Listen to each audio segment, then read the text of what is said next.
അഖിൽ മാരാർ ദുരിതാശ്വാസ നിധി സംബന്ധിച്ച് പറഞ്ഞ പ്രസ്താവന വിവാദമായതിന് പിന്നാലെ ഈ വിഷയത്തിൽ NS മാധവൻ തന്റെ പ്രതികരണം രേഖപ്പെടുത്തിയിരിക്കുകയാണ്. വെങ്കിട്ട് പ്രഭുവിന്റെ the greatest of all time എന്ന ചിത്രത്തിലെ സ്പാർക്ക് എന്ന പുതിയ ഗാനം കഴിഞ്ഞ ദിവസമാണ് പുറത്തിറങ്ങിയത്. പിന്നാലെ നായകനായ വിജയ് നേരിടുന്നത് ട്രോളോട് ട്രോളാണ്.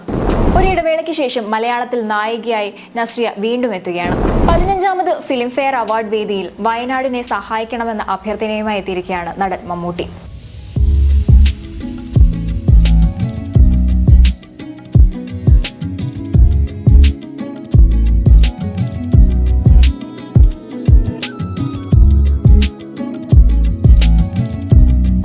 ബിഗ് ബോസ് ജേതാവും സംവിധായകനുമായ അഖിൽ മാരാർ ദുരിതാശ്വാസ നിധി സംബന്ധിച്ച് പറഞ്ഞ പ്രസ്താവന വിവാദമായിരുന്നു.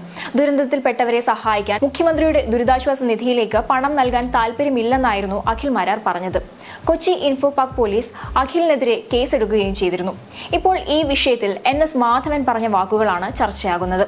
ദുരിതാശ്വാസ നിധിയിലേക്ക് പണം നൽകില്ലെന്നും ദുരന്തത്തിൽപ്പെട്ടവർക്ക് വീട് വെച്ചു നൽകും എന്നുമായിരുന്നു അഖിൽ വ്യക്തമാക്കിയത്. ദുരിതാശ്വാസ നിധിയിലേക്ക് പണം നൽകാൻ തനിക്ക് താല്പര്യമില്ല, പകരം 3 വീട് വെച്ച് നൽകാൻ തയ്യാറാണ്. അത് തന്റെ നാട്ടിൽ എന്ന് പറഞ്ഞത് വസ്തു വിട്ടു നൽകാൻ ഒരു സുഹൃത്ത് തയ്യാറായതുകൊണ്ടും വീട് നിർമ്മാണത്തിന് ആവശ്യം വരുന്ന സാമഗ്രികൾ പലരും സഹായിക്കാം എന്ന് ഉറപ്പു നൽകിയതും അതോടൊപ്പം വീടുകൾ നിർമ്മിക്കാൻ തന്റെ സുഹൃത്തിന്റെ കൺസ്ട്രക്ഷൻ കമ്പനി തയ്യാറായതുകൊണ്ടും ഒപ്പം പ്രകൃതിക്ഷോഭങ്ങൾ താരതമ്യേന കുറവായതുകൊണ്ടുമാണ്.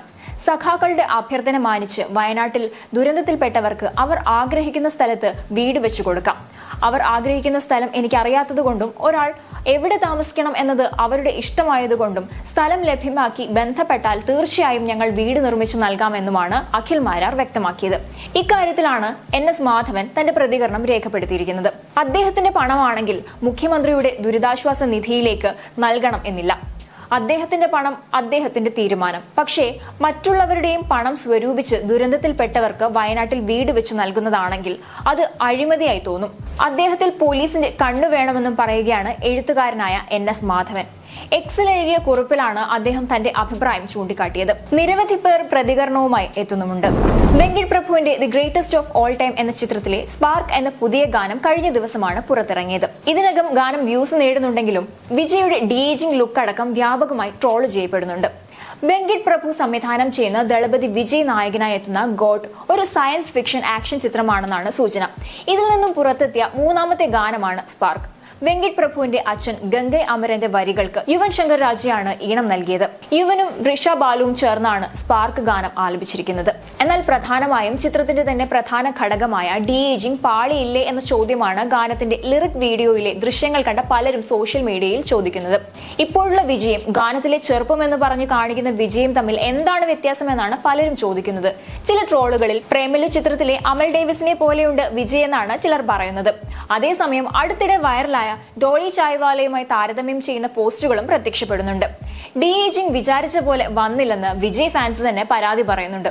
എന്നാൽ ഇപ്പോൾ ലിറിക് വീഡിയോയിൽ ചേർത്ത രംഗങ്ങളാണ് ഇവയൊക്കെ പടം എത്തുമ്പോൾ വ്യത്യാസപ്പെടുമെന്നാണ് ചില വിജയ് ഫാൻസിന്റെ ആത്മവിശ്വാസം. പലരും വെങ്കിട്ട് പ്രഭുവിനെയാണ് കുറ്റപ്പെടുത്തുന്നതും. അതേസമയം യുവൻ ശങ്കർ രാജയുടെ സംഗീതം അത്ര നന്നായില്ലെന്നും വിജയ് ഫാൻസ് ആരോപിക്കുന്നുണ്ട്. പലരും അനിരുദ്ധിന്റെ ഗാനങ്ങളുമായി ഇതിനെ താരതമ്യം ചെയ്യുന്നുണ്ട്. കഴിഞ്ഞ 3 വിജയ് ചിത്രങ്ങളും അനിരുദ്ധാണ് സംഗീതം നൽകിയത്. ചിത്രം ഗംഭീരമായില്ലെങ്കിലും പാട്ടുകൾ ഹിറ്റായിരുന്നു എന്ന കാര്യം പലരും ഓർമ്മിക്കുന്നുണ്ട്. മലയാളികളുടെ പ്രിയ താരമായ നസ്രിയ നസീം സിനിമാ മേഖലയിൽ നിന്ന് താൽക്കാലികമായി വിട്ടുനിൽക്കുകയാണ്. എന്നാൽ ഒരിടവേളയ്ക്ക് ശേഷം മലയാളത്തിൽ നായികയായി നസ്രിയ വീണ്ടും എത്തുകയാണ്.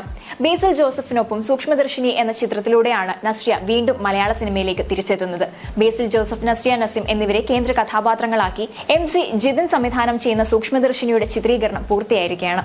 ഹാപ്പി ഹവേഴ്സ് എന്റർടൈൻമെന്റ്സിന്റെയും AV പ്രൊഡക്ഷൻസിന്റെയും ബാനറുകളിൽ സമീർ താഹിർ, ഷൈജു ഖാലിദ്, AV അനൂപ് എന്നിവർ ചേർന്നാണ് ചിത്രം നിർമ്മിക്കുന്നത്.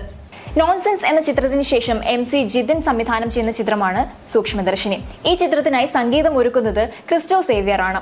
ഈ ചിത്രത്തിലെ മറ്റ് പ്രധാന വേഷങ്ങൾ കൈകാര്യം ചെയ്യുന്നവർ ദീപക് പറമ്പോൾ, സിദ്ധാർത്ഥ് ഭരതൻ, മെറിൻ ഫിലിപ്പ്, അഖില ഭാർഗവൻ, പൂജ മോഹൻരാജ് തുടങ്ങിയവരാണ്.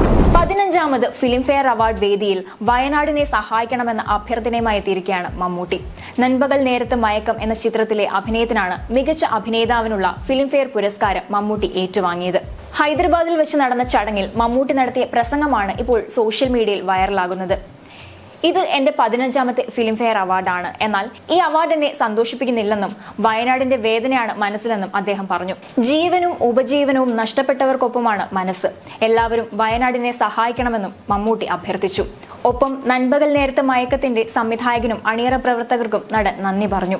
മുൻപ് ഉരുൾപൊട്ടൽ ദുരന്തത്തിന്റെ രക്ഷാപ്രവർത്തനത്തിനായി മമ്മൂട്ടിയും ദുൽഖർ സൽമാനും സാമ്പത്തിക സഹായം നൽകിയിരുന്നു. മമ്മൂട്ടിയുടെ 20 ലക്ഷവും ദുൽഖറിന്റെ 15 ലക്ഷവും ചേർത്ത് 35 ലക്ഷം രൂപ ഇവർ മന്ത്രി പി രാജീവിന് കൈമാറിയിരുന്നു.